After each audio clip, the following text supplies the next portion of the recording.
Hello, I'm Dr. Yvonne Lawley from the Plant Science Department at the University of Manitoba, and I'm pleased to welcome you to the cover crop rotation study that we have at the Glenlee Research Farm. This experiment was established 4 years ago, and we've been learning about strategies to incorporate cover crops into grain rotations. We've been working with cover crops in my lab, and through that work, one of the strategies that we've been looking at to incorporate cover crops into short season rotations in Manitoba is intercropping as a means of getting cover crops established earlier so that they're ready to grow when grain crops are harvested in the fall. Today I want to show you 3 of the novel cover crop intercrop strategies that we're trying out in the second cycle of this rotation study. Today we're going to take a look at clover and wheat, Italian ryegrass and clover and canola, and some Italian ryegrass intercrop with soybeans. So here we are in the wheat phase of this crop rotation study, where we are intercropping subterranean clover with spring wheat.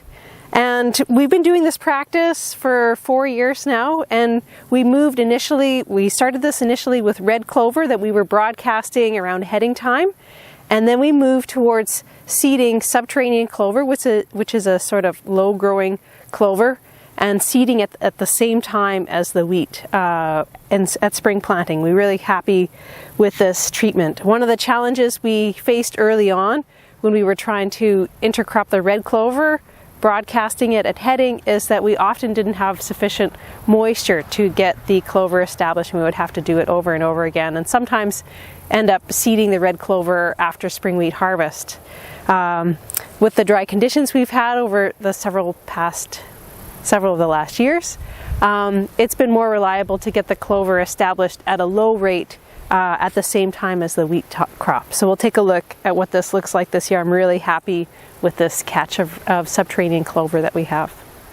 So this year at Glenlee, we had pretty dry conditions through the month of June when this canopy of spring wheat was setting its tillers, and you'll notice that we have a fairly open and thin stand of spring wheat, and I think that's one of the reasons why we've had such a good catch of red clover.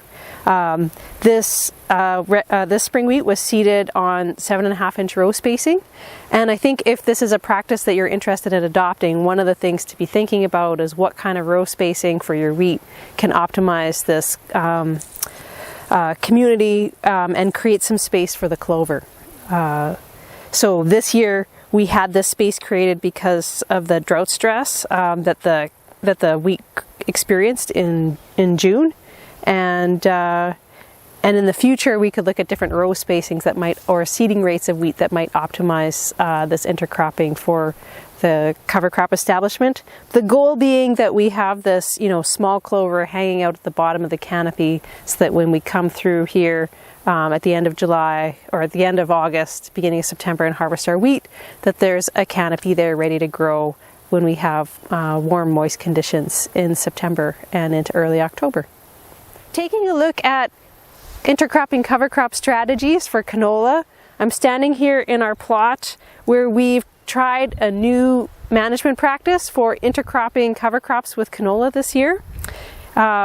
We've got Italian ryegrass and red clover that's seeded in alternating rows with this canola.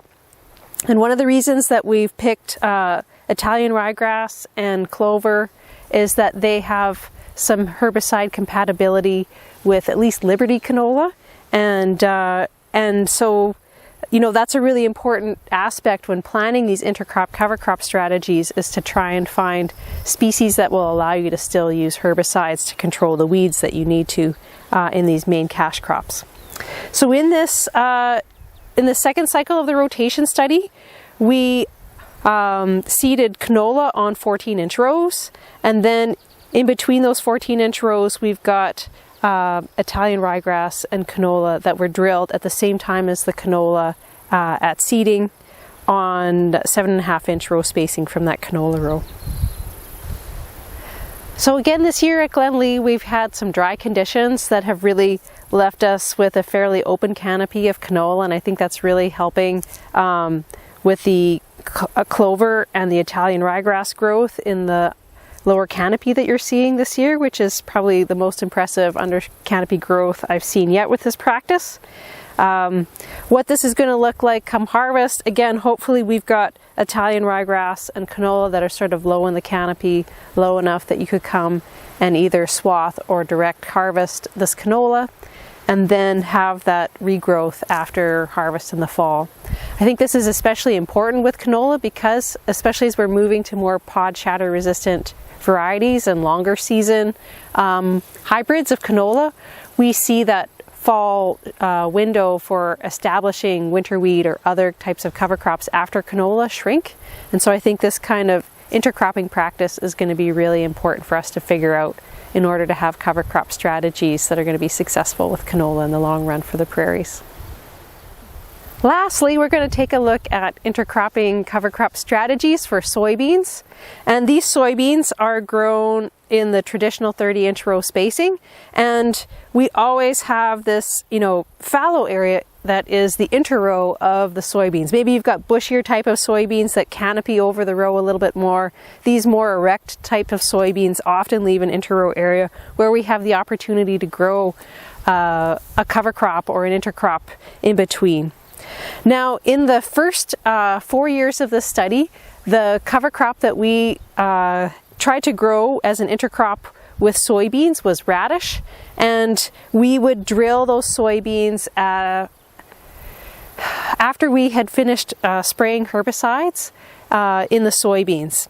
And one of the challenges that we had with radish, although they are a great cover crop, is that where we have lots of canola growing around soybeans, there's a lot of flea beetle pressure, and whenever those tender cotyledon stage radishes established, they would often get eaten by flea beetles. So we had a lot of challenge.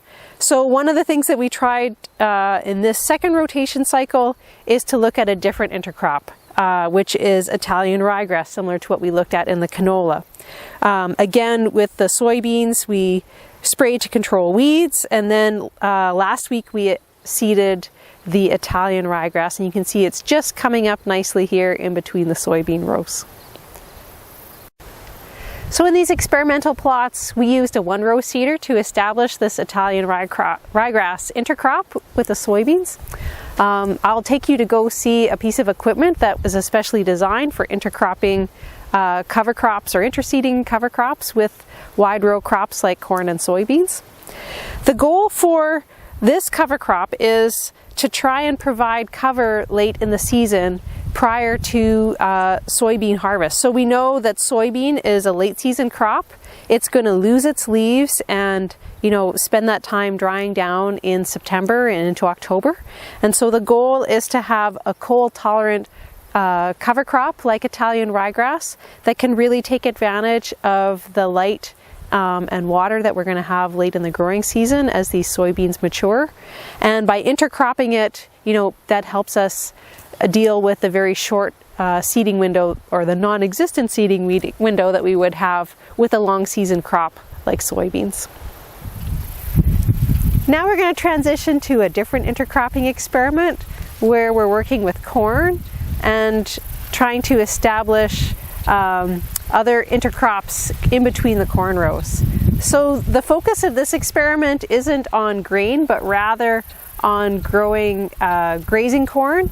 And the great thing about corn for grazing is that you can grow a lot of energy and biomass in a limited amount of space. But the limitation of corn is that it has limited protein. And so the goal of our intercropping treatments for this experiment is to try and find species that will grow well with the corn and sort of balance that rotation or that ration. This experiment is in collaboration with Dr. Emma McGew from the Department of Animal Science, and it fits into a broader study where we are taking a look at the agronomy of how to establish these corn intercrops, what species produce the best forage quality, an economic analysis of the cost of this feed, and then finally a grazing study that we're going to be conducting at the Glenlee, that Emma's going to be conducting at the Glenlee Research Farm this fall.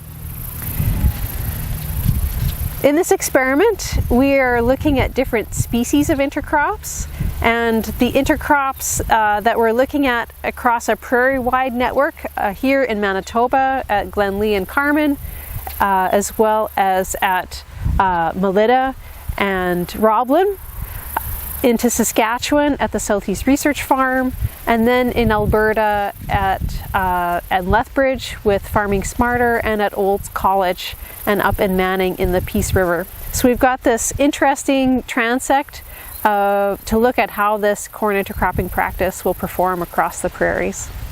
Here at the University of Manitoba, we have an additional experiment focused on the agronomy of how to establish intercrops with corn.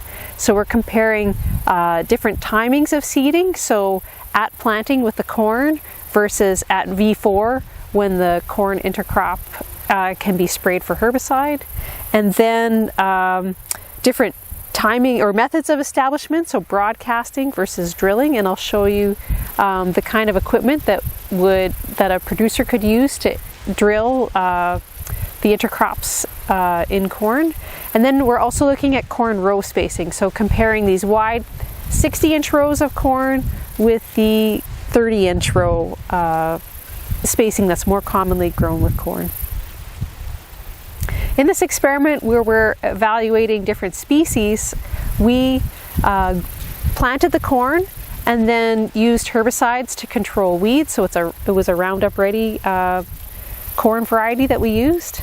And then when the corn was clean at the V4 stage, we used a one-row seeder to interseed the intercrops. And you can see now that our different intercrop species that we're evaluating are up and growing in this V8 corn. So the species that we're looking at in this experiment are Italian ryegrass, hairy vetch, crimson clover, and radish. In this canola experiment, we were looking at early season intercropping of cover crops with canola, with the goal of trying to provide cover and protection for canola seedlings from flea beetles. So this experiment really came from a conversation and posts on Twitter that agronomists had a few years ago, where they observed that canola that had been seeded into fall rye cover crops, which had not been planned, ended up having less flea beetle damage. And so we wanted to test that under controlled conditions here at the University of Manitoba. I'm collaborating with Dr. Alejandro Costamanga to evaluate whether this practice of growing canola with a cover crop or a nurse crop in the springtime is able to reduce flea beetle pressure and damage in canola seedlings. Some of the practices that we're evaluating in these experiments are different termination timings of fall rye, as well as an oat nurse crop that we could plant at the same time as the canola. So in that oat nurse crop experiment, we're looking at a high and low seeding rate of oat. So this is a new and experimental practice that we're looking at, and of course there are going to be trade-offs between that early season protection from the cover crop with competition that could reduce yield of canola. And so we're going to be evaluating the amount of flea beetle control or damage reduction that we're getting with the yield cost for this practice. And I think that there are lots of ways that we could envision this practice evolving if it's successful in the future, to look at different combinations of row spacing and how to optimize this kind of strategy to really step towards integrated pest management for flea beetles in canola. So this is a new piece of equipment that we purchased to be able to interseed on a more commercial scale. We've got a 10-foot planter here with 7-inch row spacing, and it's equipped so that it's easy to take off openers so that you can seed over top of existing stands of row crops like corn and soybeans. It is manufactured by Interseeder and in Pennsylvania.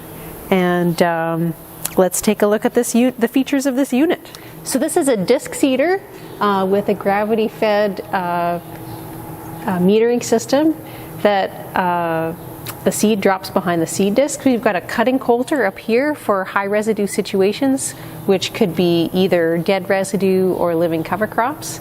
And then we've got a press wheel here that allows us to firm up that seed row in behind the drill.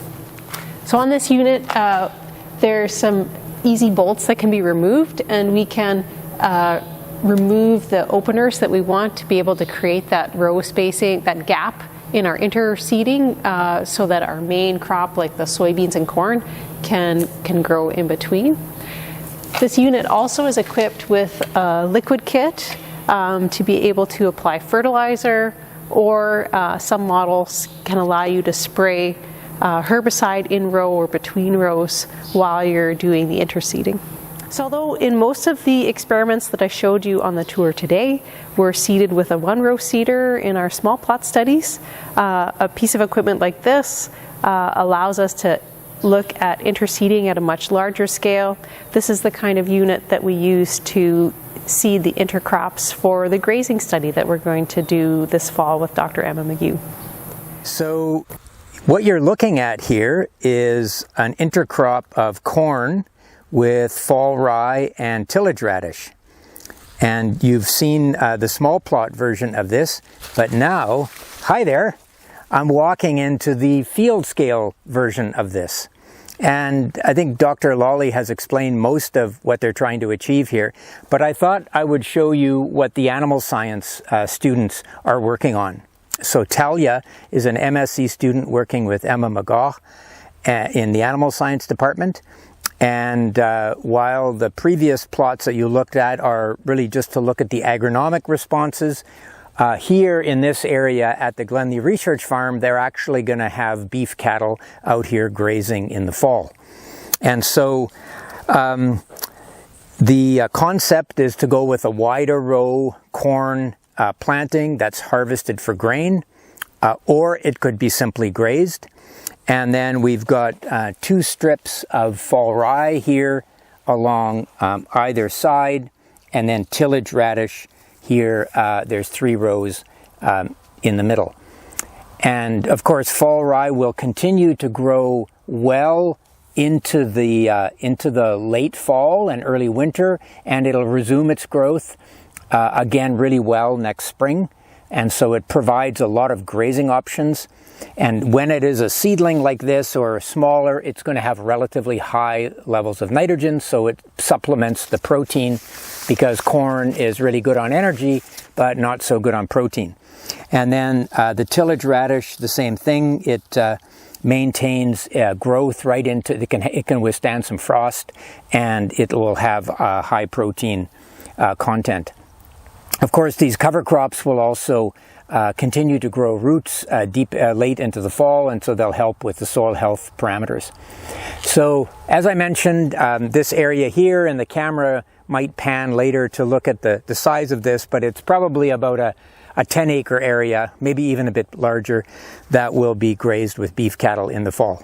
So, crop livestock integration is something that we're going to hear about from our guest speaker over the lunch hour on the Zoom call.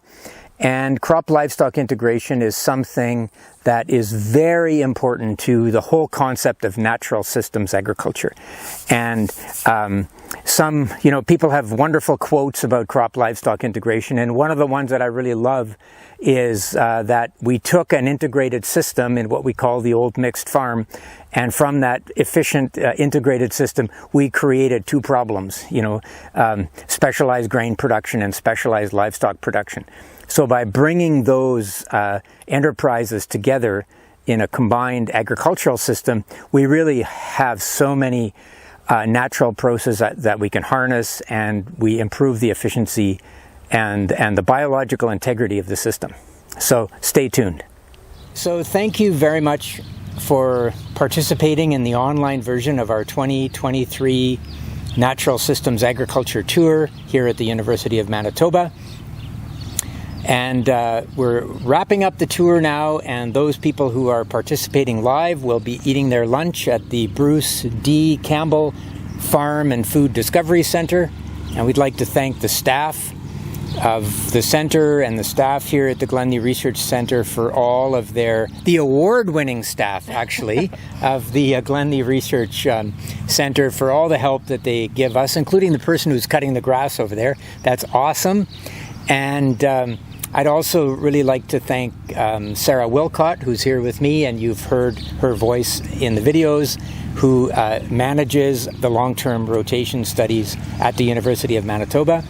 Sarah is based in the soil science department of our faculty, so thank you very much, Sarah. Thank you for having me. Okay, and I'm just wondering about whether you would be willing to share one reflection of the 2023 field season, because you and your team is out here, almost on a daily basis, growing crops, seeding, etc. So what would be one thought? Something we've been interested to see this year, especially because it's been so dry, is just how much of an improvement there is in the perennial system, in the conventional and in the organic, just with that a little bit better soil health in that system, which really helps in a drought year like we've had. Okay, that's interesting. So soil health is, in your opinion, paying off? Yeah, definitely. Great. Well, thank you for sharing that. That's really important, and thank you again for your participation in this. And I'd like to wish everyone a safe ending to the season. It's been a very challenging 2023 here in the western region of Canada. I just heard the crop report on the noon radio show, and reports are that the crop yields will be down anywhere from 10 to 25%, which is very serious. And it really puts a lot of strain on farm families, and we just want to let you know that we're thinking about you and that we're with you as best as we can. And for those farmers who and agronomists and others who want to learn more about natural systems agriculture, stay tuned. We have some exciting announcements coming up at the university. And we're going to go enjoy our lunch now. And do we know what's on the menu? I guess it's a surprise? It's a surprise. Oh, it's a surprise. And if you're at home having your lunch, hopefully it's a good one. Take care. See you next year.